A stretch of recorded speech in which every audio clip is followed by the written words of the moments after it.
Gensut, kembali lagi bersama saya Aulia Sandy Cesaria. Kali ini kita sudah berada di Kabar Unsut, yaitu bincang-bincang mengenai IISMA Bold to Go Abroad 2022. Baiklah, tidak perlu menunggu lama lagi. Kali ini sudah ada bintang tamu kita dengan Ibu Poppy. Pagi Bu Poppy. Pagi, halo. Apa kabar? Alhamdulillah baik Ibu. Saya baru mau tanya sama Ibu, gimana kabarnya Bu? Alhamdulillah baik sekali. Ini Gensut gimana kabarnya? Mudah-mudahan baik semua ya. Semoga teman-teman sehat semua Bu dari Gensut. Amin, amin. Oke, di tengah-tengah kita ini sudah ada Dr. Poppy Dian Indira Kusuma, SEMSI AKCA, selaku PIC dari IISMA dan juga IIFOSMA. Betul begitu ya Bu? Betul sekali. Oke. Jadi kali ini kita akan bahas tentang IISMA nih Bu. IISMA tuh apa sih? Apalagi ini merupakan suatu program yang sangat-sangat vibes-nya tinggi sekali. Ya, iya betul. Ya. Dari programnya Kampus Merdeka ya Bu ya. Betul. Oke. Setahu saya nih Bu, IISMA itu kan kepanjangannya dari Indonesia International Student Mobility Awards, di mana teman-teman mahasiswa ini yang S1 khususnya bisa menempuh pendidikan di luar negeri. Iya. Oke, siapa sih nih yang nggak mau nih teman-teman Gensut keluar negeri untuk belajar gratis selama 1 semester, begitu ya Bu? Iya. Oke. Boleh kita mulai nih Bu. Kalau IISMA menurut Bu Poppy itu gimana, dan mungkin ada aspek apa saja yang harus dilalui gitu. Iya, oke. Sebelumnya boleh memperkenalkan diri ya? Boleh Bu. Biar nanti gini, biar mahasiswa itu tahu, Gensut tahu sebenarnya kalau mau tanya-tanya ISMA tuh ke siapa aja sih gitu kan. Jadi saya tadi sudah disebutkan nama saya Poppy Dian Indira Kusuma ya. Saat ini saya menjadi PIC untuk ISMA dan IIFOSMA. Sebenarnya ini program yang identik, ISMA dan IIFOSMA, hanya bedanya adalah pesertanya. Kalau ISMA itu untuk mahasiswa S1, kalau IIFOSMA untuk mahasiswa D3. Nah, tapi hari ini kita khusus ya bicara tentang ISMA. Ya. Dan saya juga in charge di IRO, di International Relation Office Unsut, sebagai Deputy Director for Students and Staff Mobility. Jadi mahasiswa Gensut semuanya yang mau pergi ke luar negeri nanti pasti berhubungan dengan saya gitu ya. Oke, tadi ditanya tentang ISMA ya. Iya, boleh diceritakan Bu kurang lebihnya ISMA itu apa sih? Barangkali teman-teman Gensut ada yang belum paham nih. Iya. Jadi kalau dulu itu kita kan suka ini ya, mendengar gitu. Oh ya, kalau laki-laki itu godaannya harta tahta wanita gitu ya. Kalau sekarang mahasiswa itu harta tahta ISMA. Ada tagline baru lagi ternyata nih Bu. Kenapa? Karena begini, mahasiswa yang join ISMA, yang lolos seleksi lalu join ISMA itu nanti yang didapatkan itu adalah luxury, ya, kemewahan gitu. Jadi kalau di program MBKM di kementerian itu kan ada 8 program unggulan. ISMA ini yang paling primadona saat ini, ya. Kenapa? Nanti akan saya jelaskan. Ya. Oke, jadi ISMA itu intinya adalah program yang digagas oleh kementerian, ya, Kementerian Pendidikan, Kebudayaan, Riset dan Teknologi, yang memberikan, kalau tahun 2021 tuh 1.000 beasiswa. Sekarang naik 1.000 aja udah banyak ya Bu. Udah banyak, tapi sekarang naik jadi 1.200. 1.200. Luar biasa ya. Jadi peluangnya tambah banyak. 1.200 beasiswa untuk mahasiswa S1 yang lolos seleksi untuk bisa mengambil 1 semester di luar negeri. Di luar negeri, universitas di luar negeri ya, atau di host university. 1 semester itu mereka nanti akan bergabung dengan international students di semua negara ya, dari semua negara. Mereka akan belajar bareng di situ dan dibiayai penuh. Wah, fully funded ternyata ya Bu. Fully funded oleh LPDP. Jadi coba bayangin Sandy, pernah bermimpi nggak bisa ke Eropa, ke Amerika tapi gratis loh. Ya, gratis, semuanya dibiayai. Dan kita tahu kalau PDP itu beasiswanya nggak kaleng-kaleng, ya kan? Nggak tanggung-tanggung tanggung besar, nanti kemungkinan masih bisa punya sisa uang buat jalan-jalan kalau masih ada waktu di sana gitu kan. Pasti pulang, harus nyempetin pulang ya, Bu. Masih bisa bawa uang, itu kan pengalaman yang kemarin. Jadi ISMA itu idenya seperti itu. Kenapa ada ISMA, Sandy? Jadi idenya adalah agar mahasiswa itu punya pengalaman atau international exposure. Jadi dia dapat pengalaman internasional maupun cultural exposure, pengetahuan atau wawasan tentang budaya dari negara-negara lain. Dan mereka juga mendapatkan kompetensi yang tidak didapatkan di home university, di UNSUD gitu ya. Di UNSUD kan kita dapat banyak nih, tapi kan tentu saja tidak semuanya didapat.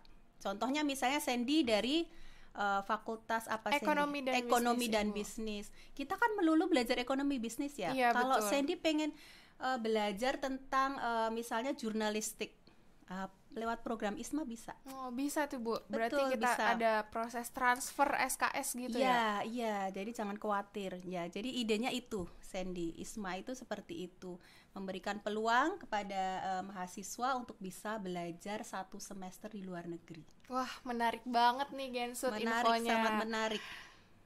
Jadi ini kalau peluang ini di skip ya, diabaikan, ini rugi sekali. Rugi sekali karena sudah gratis, yang didapat luxury. Terus prosesnya mudah. Kenapa saya bilang mudah? Bisa tanya ke kakak-kakak kelas yang ambil S2 misalnya, yang mereka cari sendiri sekolahnya. Itu ribetnya minta ampun, ya kan? Ada trial and error ya, ditolak sana lalu apply lagi. Kalau ISMA ini sudah ada sebagian proses yang di-cut. Contohnya, di program ini host university tidak ikut menseleksi. Jadi as long as you are recommended by the government, Indonesian government, dan mereka akan terima. Jadi mereka sama sekali nggak melakukan seleksi. Yang menyeleksi adalah pemerintah. Berarti program kerjasamanya itu udah G2G ya, Bu? Government to government ya, Bu? G2U. G2U. Ya, jadi pemerintah yang approach ke universitas-universitas. Oke. Wah, jadi kan mudah sekali kan? Nggak kayak kalau dosen-dosen terutama ya sekolah luar negeri itu, wah, effortnya luar biasa besar. Ini gampang sekali. Dengan begitu pemerintah Indonesia khususnya dari Kemendikbudristek sudah berusaha semaksimal mungkin. Bagaimana nih rekan-rekan mahasiswa Indonesia bisa mempunyai pengalaman yang luar biasa khususnya di luar negeri. Dan host university-nya, partner university dari kementerian itu bukan universitas yang biasa aja. Yang masuk wow pasti ya, Bu. World top rank. Jadi 100 masuk yang 100 QS. Itu berarti 100 ranking 100 universitas di dunia nih Gensut. Iya, top universities. Jadi banyak ya yang pengalaman kemarin sudah ambil ISMA di 2021, mereka juga amazing gitu. Jadi kok saya bisa ya sekolah di Glasgow gitu, bisa sekolah di UC Davis gitu ya. Itu kan universitas besar yang barangkali mahasiswa tidak pernah bermimpi bisa sekolah di sana. Kan? Betul sekali. Nah, itu salah satu benefit yang bisa didapat kalau nanti Gensut ikut program ini. ISMA. Iya, okay. ISMA. Tadi sudah disebutkan ya, Bu, bahwa keuntungannya nih sudah beasiswa fully funded. Betul. Terus ada nggak sih, Bu, keuntungan-keuntungan lain selain beasiswa fully funded ini? Ya, banyak sekali, Sandy. Jadi kalau kita bandingkan dengan program-program MBKM lain, kan kalau program MBKM lain itu mereka hanya mendapatkan pengalaman, pengetahuan yang skupnya nasional. Ya. Kalau kita ikut ISMA itu pengalamannya internasional. Ya, internasional itu satu. Yang kedua, ini yang sering ditanyakan mahasiswa. Nanti kegiatan kalian di ISMA itu akan direkognisi, diakui di UNSUD minimal 20 SKS. 20. Oh, berarti bisa dikonversi nih ya, Bu ya, Bisa, ke dalam SKS. Iya. Itu juga minimal 20 kan? Minimal bisa 24. Bisa 24 ya maksimal ya, Bu, tergantung prodinya. Oke. Ya, nanti kan ada pertimbangan dari Bapak Ibu prodi kan. Nah, itu jadi tidak ada istilah begini. Banyak nih yang nanya Sandy, Bu, berarti kalau saya ISMA itu saya cuti ya di Unsut ya? Oh enggak, sama. Itu sebenarnya belajar kayak kita belajar di Unsut setiap semester, tetapi pindah aja gitu tempat belajarnya. Beda lokasinya juga. Ke lokasi yang lebih menyenangkan, ya kan, lebih jadi kita bisa lebih refresh ya. Ada situasi yang berbeda begitu. Nah, nanti pulang ke sini dapat kredit juga. Dapat kredit transfer jadi, juga.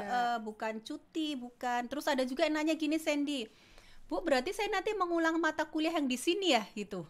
Nah, itu gimana, Bu, kira-kira? Nah, jadi begini, kan salah satu syarat ISMA itu adalah mahasiswa yang pada saat mendaftar tuh di semester 4 sampai 7. Sampai kan? 7, oke. Jadi semester 4 sampai 7 itu pada saat mendaftar. Nanti pada saat berangkat, kalau dia di semester 4 berarti sudah masuk semester 5. Kenapa di semester itu? Itu ada alasannya. Karena di semester itu tuh diharapkan kompetensi dasar itu sudah didapat di Unsut. Oke. Ya, contohnya ya, kalau saya karena saya ngajar akuntansi ya, Bu. Mahasiswa udah belajar tentang Introduction to Accounting 1, 2, and then Intermediate Accounting 1, Intermediate Accounting 2, gitu. Itu yang dasar-dasar itu udah didapat semua. Sehingga kalau itu kompetensi dasar sudah didapat, then you can go abroad untuk cari kompetensi yang lain. Nah, nanti mata kuliah yang diambil di sana itu nanti bisa dikonversi dengan mata kuliah di sini, entah itu mata kuliah pilihan atau mungkin yang peminatan juga ya, Bu. Iya, atau ditambahkan langsung gitu ya untuk menambah SKS gitu. Jadi tidak ada istilah mengulang gitu, tidak ada kerugian waktu itu sebenarnya bisa dipastikan tidak ada. Paling begini ya. Kalau misalnya, Bu, saya kan hak saya semester ini 24 SKS nih, tapi ternyata setelah koordinasi dengan prodi hanya bisa 20 SKS. It's okay. Kita kehilangan 4 SKS tapi kan kita dapat banyak di sana, ya kan? Nah, jadi nggak ada ruginya. Itu benefit kedua ya. Yang ketiga, tentu saja nanti di sana akan belajar apa? Tadi intercultural knowledge, experience, kemudian knowledge tentu saja dapat ya. Kemudian networking. Makanya saya selalu bilang sama awardee yang kemarin berangkat, tolong kalau nanti sudah di sana tinggalkan kesan positif. Satu. Lalu create network. Dengan siapa? Dengan profesor di sana, dengan teman-teman internasional ya. Karena ini akan sangat bermanfaat loh nanti ya. Who knows, kita lanjut mungkin lanjut S2 atau S3 ya, Bu. Betul.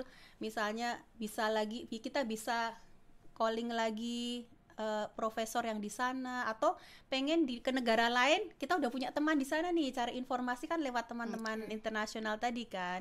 Jadi create network. Itu yang mungkin itu beberapa yang tidak didapat kalau kita ambil program MBKM yang nasional, yang skupnya nasional ya. Itu. Nah, benefit yang lainnya itu masih banyak lagi sebenarnya yang tidak ini ya, soft skill, leadership itu pasti didapat ya kan. Kalau mahasiswa berangkat ke luar negeri itu sudah pasti kemandirian akan meningkat, ya kan? Di sana kan bisa melatih diri sendiri. Betul. Juga nih, Bu, kebetulan. Manage uang, ya kan? Manage waktu udah pasti. How to handle pasti bakal banyak banget problems yang datang. Betul. Jadi banyak sekali manfaatnya. Nah, itu kan kalau misalnya Gensut nih, Bu, nanti udah ada yang bisa jadi delegasi ISMA ke luar negeri. Dengan secara tidak langsung teman-teman Gensut ini juga menjadi representatifnya bangsa Indonesia ya, Bu. Makanya kenapa tadi kita harus meninggalkan pesan yang positif. Iya, betul. Selain itu pasti teman-teman nanti akan belajar dengan local students kah atau gimana Bu? Ini juga sering nih pada tanya, Bu, nanti kita itu kalau di sana dipisah nggak sih kelasnya gitu? Oh, enggak. Jadi nanti kalian itu bercampur dengan local students. Karena tadi kan tujuannya agar dapat international exposure ya kan, intercultural experience gitu. Jadi nanti akan bercampur. Biar kalian lebih apa ya, bisa mendapat banyak benefit gitu, tidak dipisah. Lalu nanti kok dipisah, sama aja dong kayak sekolah di sini orang Indonesia semua gitu kan, nggak ada benefit. Nah, menarik banget nih, punya networking baru tadi sudah disebutkan, international exposure apalagi, dan pastinya kita akan belajar gimana caranya untuk menempuh keahlian yang baru gitu. Betul, ya Bu, walaupun hanya sepintas saja. Dan pasti sistemnya akan berbeda dengan yang sudah kita pelajari di Unsut. Jelas. Oke, nah untuk itu syarat-syaratnya apa aja sih nih Bu? Tadi sudah disebutkan bahwa mahasiswa harus berada dalam semester 4 sampai 7 untuk mendaftarnya. Untuk syarat-syarat yang lain apa aja ya Bu? Syaratnya relatif mudah ya, tadi mahasiswa aktif ya di semester 4 sampai 7. Jadi kalau anak-anak S1 ini punya kesempatan berkali-kali, ya kan? Semester 4 misalnya gagal, besok semester bisa 6 coba lagi gitu ya. Kemudian GPA-nya minimal 3 saja. Wah, 3 mah kayaknya gampang ya. Bu, sekarang, insya Allah. Saya mah yakin Gensut nih udah di atas 3 lah banyak. Kalau zaman saya dulu IP 3 itu, itu susah. Kalau sekarang kan kayaknya cari yang di bawah 3 susah ya. Iya. Rata-rata jadi 3 saja. Kemudian ini Pak, saya pikir yang paling tidak susah, tetapi di antara yang syarat yang lain tuh mungkin ini yang paling yang paling agak butuh effort, yaitu teman-teman harus bisa menunjukkan skor TOEFL. TOEFL-nya yang IBT. Oh, yang IBT saja. Skor minimalnya adalah 70, IBT itu 78. Kemudian atau IELTS-nya hanya 6 saja. Kemudian Duolingo-nya hanya 100. Tetapi gini, ini skor minimal loh ya. Skor minimal yang disyaratkan oleh ISMA. Berarti itu yang menjadi standar ya Bu, dari ISMA. Iya, artinya kalau Gensut sudah punya skor minimal ini, bisa memilih host university yang punya persyaratan minimal seperti ini, sudah banyak ada gitu. Tetapi ada beberapa universitas yang mensyaratkan lebih. Contohnya misalnya kayak UC Davis. UC Davis itu dia minta kalau Duolingo 105.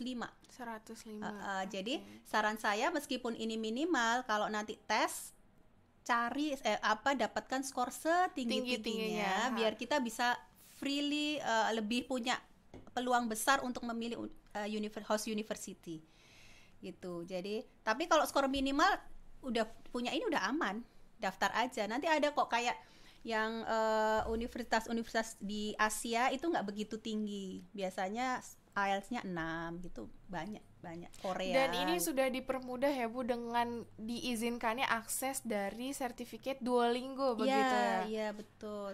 Duolingo itu yang paling reliable ya dalam hal cost-nya ya, dia lebih murah pasti ya Bu. Kalau kita bandingkan dengan IELTS, lebih affordable, sekitar 600 something gitu, 600 sekian, nggak nyampe 700, dan cepat.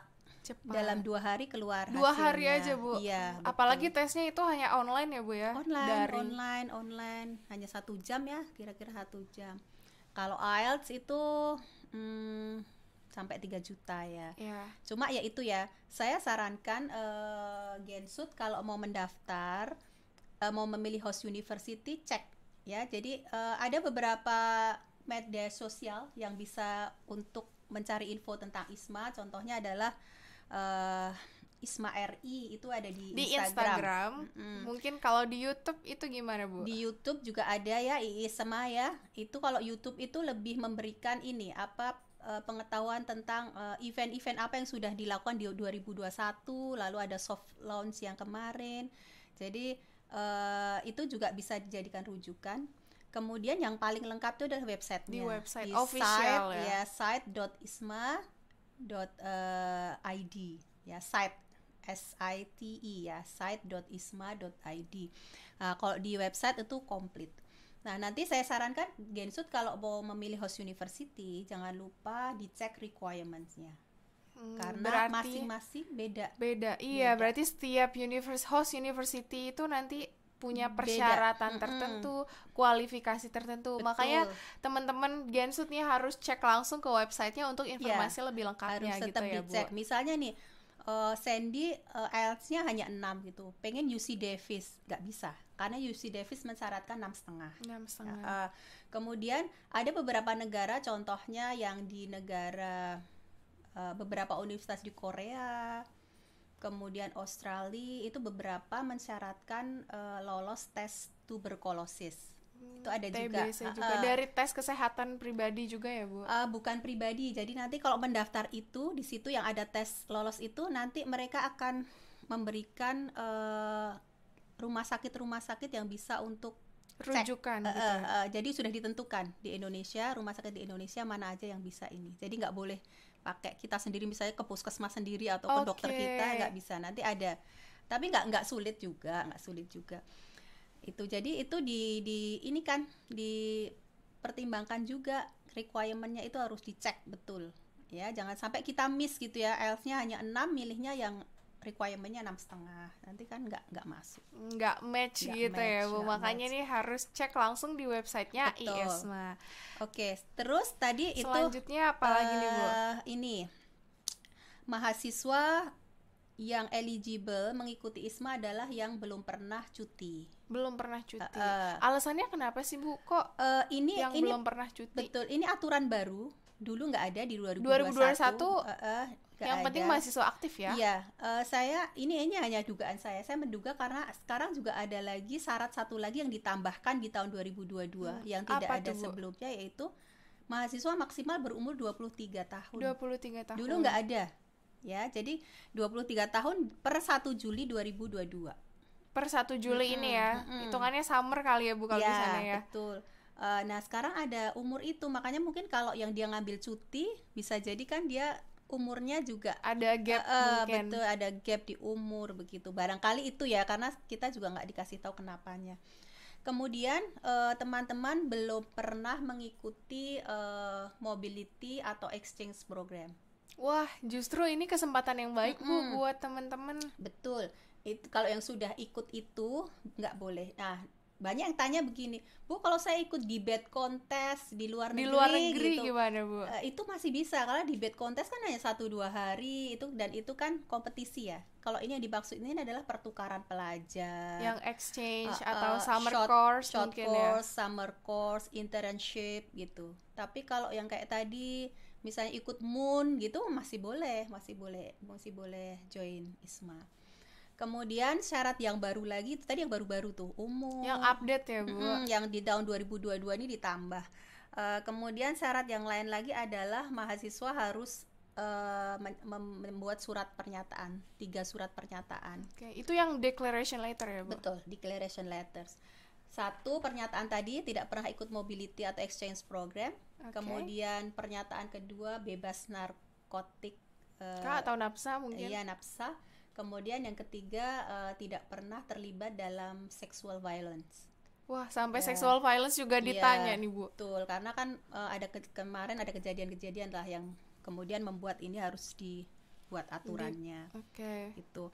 Kemudian satu lagi syaratnya mahasiswa harus mendapatkan recommendation letter dari universitas, dari home university. Jadi kalau kita Gensut berarti dari Unsut. Kalau kita melalui berarti Aero. Khusus Aero ya Bu? Kita melalui Aero. Tanpa recommendation letter nggak bisa daftar ISMA. Gitu ya. Jadi itu syarat-syaratnya mudah sekali ya. Apa sih yang susah? Paling bahasa Inggrisnya mungkin doang. Kalau rekan-rekan dari Gensut biasanya itu bahasa Inggris kali ya Bu. Sebenarnya untuk bahasa Inggris sendiri kan kita masih bisa ada spare waktu nih. Betul, untuk berlatih, bisa latihan dari YouTube, bisa latihan sama teman, bisa semuanya sekarang mudah sekali diakses. Sekarang itu nggak kayak zaman saya. Kalau zaman saya dulu kalau mau prepare untuk tes gini kan harus kursus ya. Sekarang kan everything is hand on. YouTube jadi yang tinggal gratis buka, ada YouTube ada, bahkan di Instagram juga ada kan. Ada yang video-video singkat gitu. Betul. Nah, mengingat itu required documents-nya cukup banyak, tapi sebenarnya kalau kita lengkapi dan jalan itu gampang Bu sebenarnya. Nah, declaration letter itu disiapkan 10 menit jadi. Ya enggak? Nah, karena sudah ada template begitu ya Bu. Jadi semua itu sudah ada template-nya nih rekan-rekan. Untuk itu ada pertanyaan nih Bu, waktu itu masuk di Instagramnya Airo. Untuk declaration letter sendiri, bagaimana nih cara pengumpulannya ke Airo? Ataukah harus hard copy ataupun soft copy nih Bu? Ya, kita sekarang masuk ke teknis ya. Jadi sebelum saya menjawab itu, saya mau ini dulu jelaskan tentang proses nanti seleksinya ya. Alur pendaftarannya. Betul. Jadi proses seleksi itu nanti ada internal selection dan yang dari external selection. Kalau internal itu ada di Unsut ya. Berarti ada di Airo Unsut ada di Airo. Jadi nanti di Airo itu kita melakukan seleksi internal. Yang diseleksi apa? Yang seleksi adalah dokumen. Satu, kelengkapannya. Kedua, valid tidaknya dokumen itu. Artinya valid itu juga apakah memenuhi syarat gitu kan, tidak ada yang palsu gitu ya kan. Ada kejadian Bu ya dokumen palsu. Tahun kemarin itu laporan dari kementerian itu ada 700 sertifikat EPT sertifikat itu palsu. Artinya editan Bu maksudnya. Atau gimana saya kurang tahu, tetapi itu terbukti palsu. Artinya apa? Berarti kan peminatnya luar biasa ya. Orang tuh benar-benar pengen gitu loh, pengen ikut sampai dibikin palsu. Nah, makanya sekarang kan skor itu tidak dikirim langsung oleh students, tapi dikirim dari test center. Berarti dari lembaganya dari lembaga langsung kirim ke ISMA. Kalau lembaganya kaleng-kaleng berarti nggak bisa nih Bu ya. Nggak bisa, makanya nanti dicek semua di website itu ada caranya gimana, lalu linknya sudah disediakan ya untuk tes itu gitu. Kemudian nanti setelah seleksi lolos di Airo mengeluarkan recommendation letter. Nah setelah itu baru Gensut bisa daftar ISMA online ya melalui website ya. Di website tuh jadi semuanya online sebenarnya. Nah setelah daftar online nanti sekitar bulan early May, kan ini kan pendaftaran sudah buka nih 12 Maret sampai 12 April. Nanti sekitar setelah 12 April itu beberapa hari itu biasanya akan muncul list yang isinya nama-nama calon awardees. Masih calon.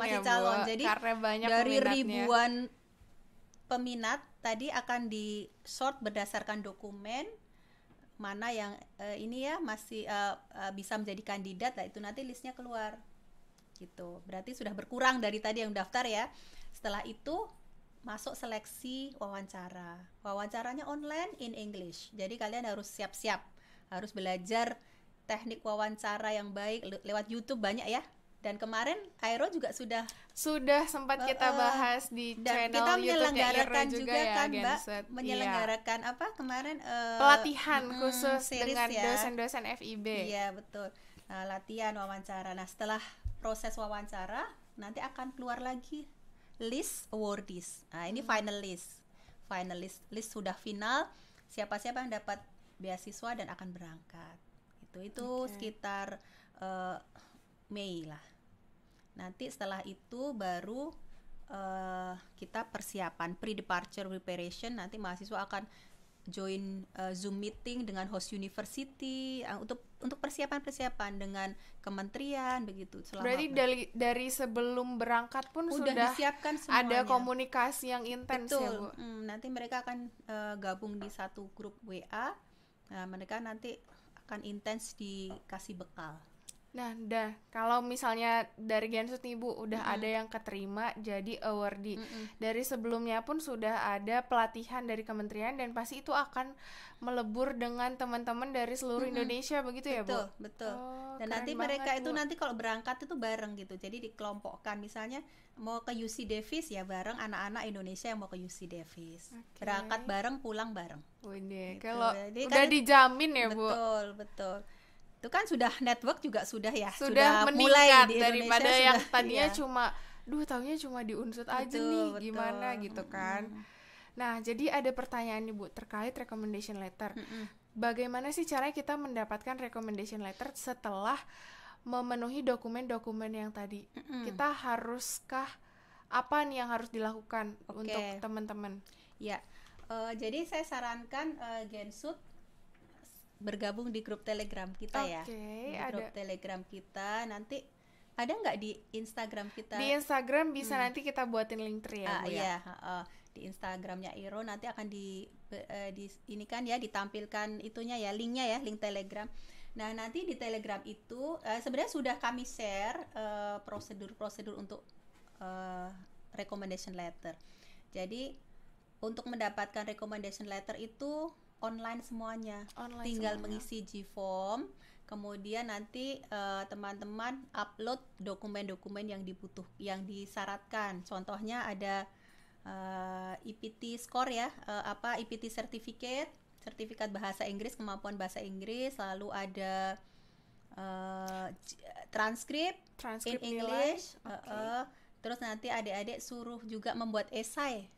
Esai ini juga penting karena apa? Esai itu nanti akan diminta ketika melakukan online submission di ISMA. Ketika kita mendaftar online ISMA, nanti adik-adik di sana akan ditanya 3 pertanyaan. 3 pertanyaan itu pertanyaan esai. Jadi jawaban atas 3 pertanyaan itu nanti juga kami minta di AIRO. Untuk apa ya? Nanti kita biar melihat motivasinya, karena kan di AIRO ada internal selection tadi, ya. Itu. Nah, kemudian setelah semuanya diupload, insya Allah nanti dalam maksimal 2 hari adik-adik kalau eligible, memenuhi syarat semuanya, akan keluar surat rekomendasinya akan di email dalam bentuk soft file. Iya, karena nanti kalau kita apply online di mana, di ISMA kan semuanya pakai soft file, unggah soft file ya, semuanya online. Itu untuk recommendation letter. Nah, selanjutnya nih Bu, kalau begitu untuk mendapatkan recommendation letter kan tadi semua secara online. Kalau teman-teman yang jauh itu gimana Bu? Iya, justru dengan online lebih mudah kan. Lebih mudah ya. Jadi nggak masalah ya kita ya. Cuma yang masalah ya itu tadi nanti kalau yang reimbursement ya. Bukan yang declaration letter. Oh ya. Untuk yang declaration letter itu harus hard copy dan dikirim ke alamat kantor IRO. Iya. Jadi kalau declaration letter itu nggak bisa online. Jadi kan declaration letter tuh nanti kan ada tanda tangan mahasiswa yang membuat pernyataan dan diketahui oleh Direktur IRO. Masalahnya adalah yang diminta di dalam declaration letter itu semuanya basah tanda tangannya. Makanya mahasiswa harus mengisi template yang sudah ada ya, diisi, dibubuhi matre, ditanda tangan basah, dikirim ke IRO. Kalau yang di Purwokerto enak ya, langsung datang bisa aja. langsung aja ke IRO. Yeah. Kalau yang di luar bisa di-postkan. Atau JNE mungkin dan JNE, yang lainnya. Betul ke IRO. Nanti kita nanti Pak Erwin sebagai Direktur IRO akan tanda tangan dan diberi cap. Berarti semua sistemnya sebenarnya online ya Bu, kecuali yang declaration letter itu. Iya, seandainya itu boleh tidak basah sih, kita pun akan online kan, lebih mudah scan kan. Lebih mudah. Iya, tapi apa boleh buat ya Bu, disyaratkannya harus basah. Betul. Nah, kebetulan nih Bu, ada teman saya yang bingung, aduh Kak gimana nanti kalau misalnya aku daftar sekarang, mata kuliah yang wajibnya belum selesai, terus aku harus gimana ya? Nah itu sebenarnya langkah yang ditempuh oleh mahasiswa harusnya gimana sih Bu?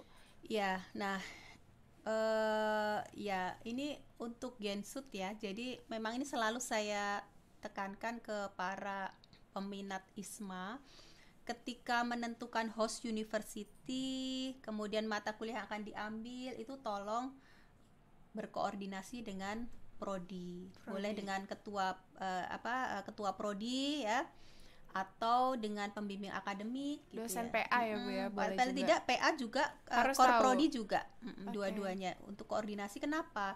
Karena beliau-beliau ini nanti yang akan mengkonversi nilai kalian, mengakui nilai kalian di sana untuk dikonversi ke sini gitu. Jadi jangan ditinggalkan, nggak boleh memilih sendiri. Nanti konsekuensinya kalau memilih sendiri, mungkin di sini nggak akan diakui kreditnya ya kan, karena kan Korprodi ketika mengkonversi itu punya pertimbangan kenapa harus milih mata kuliah ini, dia punya pertimbangan khusus. Nah tadi kalau belum mengambil mata kuliah wajib, ini silahkan diskusikan dengan Korprodi. Barangkali misalnya nanti ada kebijakan, oh ya ambil aja mata kuliah yang sama gitu di sana, sehingga bisa menggantikan gitu. Jadi banyak sekali mekanisme konversi sebenarnya sangat beragam, dan itu semua kebijakan ada di Core Prodi. Di Core Prodi ya Bu. Oke, berarti rekan-rekan dari Gensut ini harus banget berkomunikasi dengan Core Prodinya itu. Tadi juga waktu mengajukan permohonan recommendation letter itu syaratnya salah satunya adalah sudah berkoordinasi dengan Core Prodi, sudah tahu mata kuliahnya akademik. apa, host university-nya mana, gitu, ya.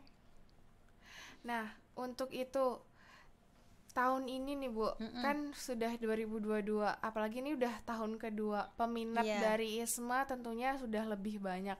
Kira-kira ada berapa negara nih Bu yang bisa dipilih? Jadi kalau untuk tahun ini itu ada di beberapa benua ya, yang kita bisa milih host university di beberapa benua. Amerika, termasuk Kanada, kemudian Australia, termasuk New Zealand, kemudian Asia, kemudian UK, termasuk Ireland, ya Irlandia, kemudian Amerika. Nah, itu adalah destination yang bisa kalian pilih. Pengen kemana gitu ya? Tinggal saya pengen ke Eropa gitu. Ya Eropa, di situ ada UK, ada Ireland. Pengen ke Amerika atau Kanada, tinggal pilih. Jadi hampir semua benua ada ya. Hampir semua benua ada. Dan kalau tahun kemarin 2021 itu host university-nya jumlahnya ada sekitar 71 dari 31 negara. Di sini tahun 2022 kurang lebih juga hampir sama. Mungkin ada pertambahan di host university, tapi hampir sama lah, more or less gitu. Menarik nih Bu, biasanya kan kalau kita udah sampai di Europe itu kan karena Europe bisa terbilang kecil ya, maksudnya kita bisa menjelajah nih kalau lagi weekend, lagi nggak ada kuliah, bisa banget. Apalagi yang saya tahu biasanya student itu punya student access yang kalau ke museum bisa gratis ataupun kendaraan juga ada diskon seperti itu. Nah itu benefit yang didapat kan, salah menarik satunya. Banget nih. Betul. Nah, untuk itu Bu, tadi bersambung lagi ke mata kuliah yang akan dipilih kira-kira nih. Misal, tadi kan sudah disebutkan kalau misal Sandy itu lagi di Unsut itu menempuh ekonomi. Kalau misalnya di luar negeri nanti mau jurnalistik. Nah, berarti kan itu tidak linear, Bu. Apakah memang sistemnya seperti itu atau bagaimana, Bu? Nah, ini yang menarik dari program ISMA ya. Jadi yang diharapkan oleh Mas Menteri, ya Menteri Pendidikan kita, itu justru jangan ambil yang linear, gitu, ambil yang lintas jurusan gitu ya, multidisiplin, jadinya lintas disiplin. Jadi kalau kayak Sandy dari ekonomi, ngapain ngambil ekonomi lagi di sana? Kan di sini sudah dapat nih di Unsur. Nah, tetapi itu bebas, sebenarnya bebas. Mau ambil misalnya dari ekonomi, ambil robotik atau apa, bebas saja sebenarnya, nggak ada aturan. Cuma kalau saya sarankan, ambillah kompetensi yang tidak didapat di Unsut, tetapi yang mendukung kompetensi di Unsut. Contohnya gimana ya, Bu, maksudnya? Misalnya saya dari ekonomi ya, dari ekonomi, atau yang paling mudah gini, misalnya saya adalah dari farmasi misalnya, ya. Saya kan di sini banyak dapat ilmu tentang obat-obatan begitu ya. Cuma saya nanti tuh pengen buka bisnis gitu, buka apotek sendiri gitu ya. Saya nggak tahu nih proses bisnis itu seperti apa. Ambillah business and management. Ini kan sudah lintas disiplin ya, tetapi mendukung kompetensi. Jangan misalnya ekonomi ambilnya geodesi gitu, tentang bebatuan gitu, yang cuma karena curious gitu, cuma karena saya pengen penasaran, tahu gitu, penasaran. Jangan seperti itu, tetap ambil yang mendukung. Karena apa? Nanti juga kalau terlalu jauh begitu kan mengkonversinya juga Bapak Ibu Core Prodi pusing, ya kan? Jadi tidak harus linear, justru yang diminta adalah tidak linear, tetapi yang mendukung kompetensi, karena agar bermanfaat. Kalau tidak kan nggak ada manfaatnya kan, Sen. Kalau kalau misalnya kayak tadi geodesi buat apa gitu ya. Itu tadi ya Bu, tidak linear tapi harus tetap bisa mendukung kompetensi. Betul. Dan yang sekiranya tuh bisa diimplementasikan nih. Ya, gitu. buat nanti karir, kemudian buat menambah portofolio ya ketika nanti mencari pekerjaan begitu. Dan satu hal lagi, nanti kalian di host university itu juga dapat transkrip. Ada SKS-nya juga ya, Bu? Betul, walaupun transkripnya tuh beragam ya, ada yang kualitatif, ada yang kuantitatif gitu. Tetapi nanti jangan khawatir, kalaupun Bu transkrip saya di sana kualitatif nggak masalah, nanti itu urusan unsut yang mengkonversi gitu ya. Nah, artinya begini, kalau ambil lintas tadi disiplin yang jauh banget, jangan-jangan nanti nilai kalian jeblok gitu. Jelek. Kalau IPK itu saya jadi turun gimana, iya, betul, Bu? itu memalukan bangsa Indonesia, tidak hanya mahasiswa ya kan, karena kan kalian di sana membawa nama universitas, membawa nama negara ya kan. Itu makanya tetap kita sarankan yang tidak linear boleh, tapi mendukung kompetensi ya, dan yang diminati sesuai passion, itu penting ya. Gitu kira-kira Sandy. Oke, nah jadi muncul pertanyaan, Bu. Kalau tadi kan kita tuh sudah bahas nih, IISMA itu program yang bisa dilakukan studi di luar negeri. Iya. Apakah nanti teman-teman calon pendaftar ini harus punya paspor sebelum daftar atau sebelum LOE keluar atau bagaimana, Bu? Iya, itu banyak banget yang nanya kayak gitu. Karena memang tahun kemarin itu disyaratkan sudah punya sebelum mendaftar ISMA. Karena di ISMA nanti disuruh unggah kalau nggak salah ya. Tetapi di tahun ini tidak boleh nanti, tetapi tetap ya tadi cek requirement, karena ternyata ada beberapa university yang sudah meminta di awal. Jadi Pak, ini sangat esensial ketika nanti memilih host university, cek betul-betul requirement di website. Masing-masing host university punya ini berbeda-beda. Ada beberapa yang meminta pasportnya di awal ya, mungkin untuk memastikan bahwa ini anak ini memang benar-benar ini ya, niat gitu ya, sudah siap gitu semuanya gitu. Tetapi kalau secara dari ISMA-nya sih sekarang boleh nanti gitu. Boleh nanti. Tapi alangkah baiknya disiapkan. Lebih baik kalau sudah disiapkan. Sekarang. Toh sekarang gampang ya, 5 hari kerja selesai maksimal ya, 5 hari kerja ya. Siapa tahu nanti stamp pertama di pasportnya pas perjalanan keluar ISMA ya, Bu. Betul. Nah, sudah beberapa informasi nih kita sampaikan, Gensut. Kita masih mau lanjut lagi nih, Bu. Kalau nanti ada mahasiswa yang mengikuti program di ISMA, bagaimana dengan perkuliahannya di home university?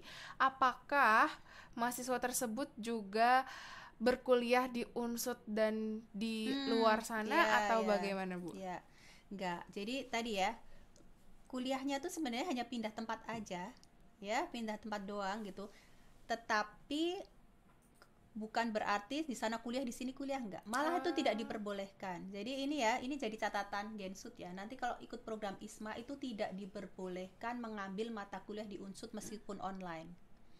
Kenapa? Agar fokus dengan perkuliahan di sana, biar performance-nya bagus begitu. Karena nanti aktivitas di sana itu full gitu. Takutnya nanti keteteran ya kalau ambil sana sini itu, jadi nggak boleh. Jadi kok di sana fokus di sana. Bahkan tadi saya ada lupa ya. Syarat tadi, salah satu syarat untuk bisa ikut ISMA itu adalah mahasiswa itu tidak boleh dalam satu waktu mengikuti program MBKM, ISMA dan yang lainnya gitu. Jadi ISMA tok. Harus konsentrasi ISMA saja. Terus tadi kedua ada lagi syarat yang kelupaan, bahwa mahasiswa sudah mengikuti program MBKM lebih dari 1 kali. Tapi MBKM-nya kementerian ya, bukan MBKM yang diinisiasi fakultas atau prodi, bukan. Yang kementerian, misalnya Indonesia Mengajar ya, itu kalau sudah mengikuti program MBKM lebih dari 1, misalnya 2 saja, itu sudah tidak boleh mendaftar ISMA. Karena kan idenya biar rata ya, biar semuanya merasakan peluang program yang MBKM sama, iya. Itu jadi terus ada lagi syarat lagi, mahasiswa itu tidak sedang menerima beasiswa dari sumber yang sama, yaitu kementerian dan LPDP. Tetapi ada beberapa beasiswa yang dari kementerian yang sudah dapat itu, misalnya kayak bidik misi, kartu Indonesia Pintar, beasiswa unggulan, itu masih boleh ikut. Masih boleh ikut kalau beasiswa itu. Jadi Gensut yang mahasiswa bidik misi join aja ya. Nanti paling kalau ISMA-nya lolos, nanti beasiswa bidik misinya berhenti dulu sementara ya Bu, digantikan ISMA kan, nanti setelah pulang nanti kembali lagi. Nah nggak usah khawatir nih dari teman-teman Gensut yang ada di rumah. Untuk itu apalagi nih Bu, pertanyaannya nih masih banyak banget, yaitu apakah Unsut menyediakan tes kemampuan bahasa Inggris? Tadi itu merupakan salah satu syarat yang kiranya dari teman-teman mahasiswa tuh kayak, aduh Kak, aku itu yang paling bahasa jadi Inggrisnya ini ya belum pandai banget gitu. Biasanya kayak gitu sih Bu. Ya kalau tesnya itu kan sudah sangat spesifik ya, jadi Unsut nggak bisa jadi tes center meskipun kita punya UPT bahasa. Begitu, tetapi kan yang diterima itu kayak TOEFL-nya juga international TOEFL, bukan institusional. Kalau di Unsut kan institusional ya, nggak salah ya. Kemudian Duolingo dan IELTS. Nah itu juga sudah spesifik disyaratkan. Nah teman-teman biar aman, nanti kalau mau tes itu cek deh di website. Di situ itu jelas sekali dijelaskan tentang IBT khusus, Duolingo dan ini, dan bahkan sampai linknya. Kalau pengen tes di sini lo bisa dikasih sudah alternatif. Ada rekomendasinya juga ya. Jadi karena tadi kan kaitannya dengan bahwa nanti yang ngirim skor TOEFL itu dari tes center, bukan kita terima langsung kita lalu upload gitu, nggak kayak tahun lalu. Ini karena tadi kan untuk mengurangi kemungkinan palsu dan lain-lain kan. Jadi semuanya sudah by system. Gitu ya. Dari tes bahasa Inggris nih Bu, mengingat jumlah biaya yang dikeluarkan itu juga lumayan, gimana nih Bu, nanti apakah ada difasilitasikah oleh Unsut atau bagaimana Bu? Ya ini kita sekarang bicara financial thing ya. Kita bicara dulu beasiswanya kayak apa, ya kan Sandy. Tadi kan saya selalu sebut full funded. Nah apa aja coveragenya gitu ya. Jadi nanti yang dibiayai oleh beasiswa itu satu, biaya pendaftaran ke host university ya. Semua kan kalau orang mau sekolah pasti ada daftar ya, ada biayanya. SPP selama 1 semester itu sudah di cover oleh beasiswa. Ini yang bayar nanti langsung dari kementerian. Ya. Kemudian transportation and visa. Nah, transportationnya dapat tiket pesawat return ya, jadi PP berarti PP ya, Bu? Udah pulang pergi, dan transportation dari rumah ke Jakarta atau ke mana, ke airport yang dia mau berangkat ya. Kalau misalnya airportnya nanti di Jakarta ya, dari misalnya Sandy di Purwokerto gitu, KTP-nya Purwokerto, kesananya nanti ditukar uangnya. Kemudian ada book allowance. Buku pun juga difasilitasi ya, dapat.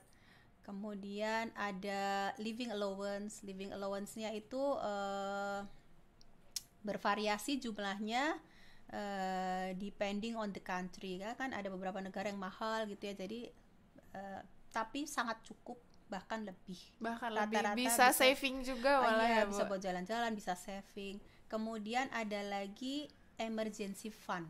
Ya, bahkan iya, jadi kementerian itu mencadangkan kalau nggak salah tahun lalu ya, sekarang nggak tahu, 500 juta untuk kalau ada tadi emergency cases.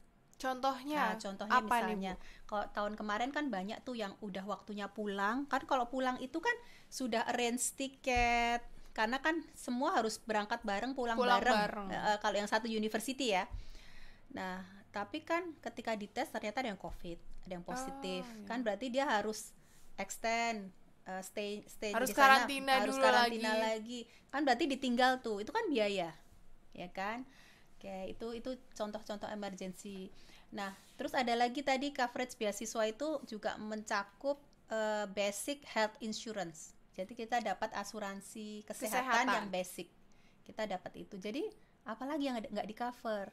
Ya itu tadi, tes bahasa Inggris nggak ada. Nah, tapi kita punya good news nih. Apa tuh good newsnya? Universitas akan membantu melalui AIRO. Ada AIRO. Iya.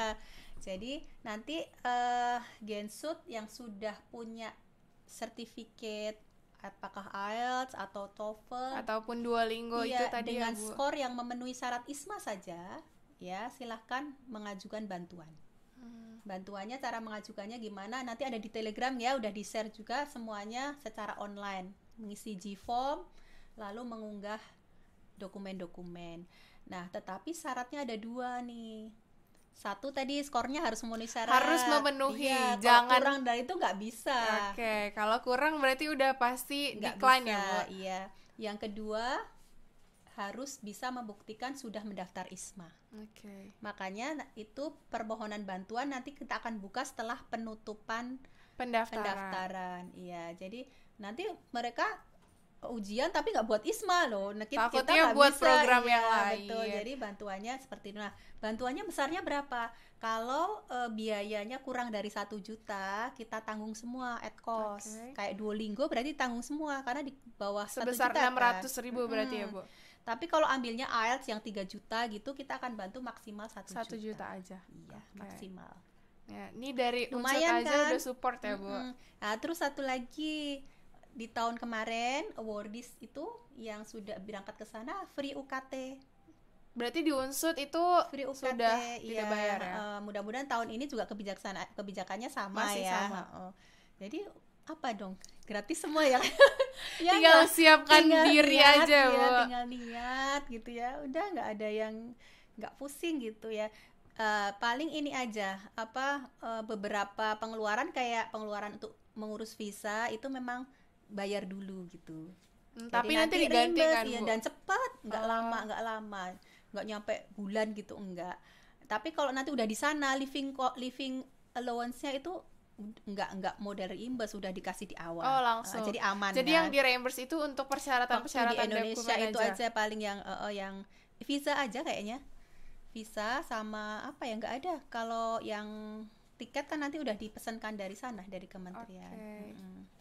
Nah, untuk itu timeline-nya nih, Bu. Kapan sih ISMA? Kan sekarang udah lagi bukaan ya, lagi open applicants. Itu kira-kira timeline-nya apa aja? Mungkin bisa dijelaskan, Bu. Jadi nanti 12 April penutupan ya, pendaftaran ya. 12 April 12 April close. Close.